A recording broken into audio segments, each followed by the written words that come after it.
نعيم شيباني هو أفضل بديل للاعب الدولي الجزائري عصام ماندي الذي اعتزل اللعب دوليا. اللاعب شيباني المنتقل مؤخرا خلال ميركاتو الصيف الحالي لوصيف الدوري البلجيكي نادي سان جولواز.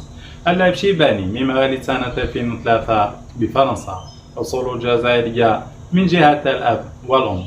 وقد تكون اللاعب شيباني في صفوف نادي أسكان الفرنسي، يمتلك بنية مورفولوجية قوية، بالإضافة لطول القامة التي تبلغ 189 سنتيمتر، والتي تساعد على الارتقاء عاليا من أجل قطع الكرة الهوائية العالية.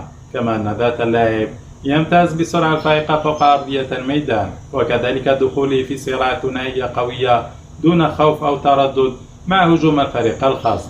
كما أن ذات اللاعب يمتلك تمريرات دقيقة لزملائه في الهجوم، بالإضافة لقذافاته الصاروخية خارج منطقة العمليات، والتي مكنته من تسجيل العديد من الأهداف مع النادي الفرنسي سابقا. وللتذكير فإن اللاعب شيباني شارك خلال الموسم الفارط في 19 مباراة، تمكن خلالها من تسجيل هدفين وصناعة 3 أهداف أخرى. هذا التألق جعل من نادي سان جولواز البلجيكي وصيف الدوري البلجيكي خلال الموسم الفارط يسارع للتعاقد معه خلال الميركاتو الصيفي الحالي.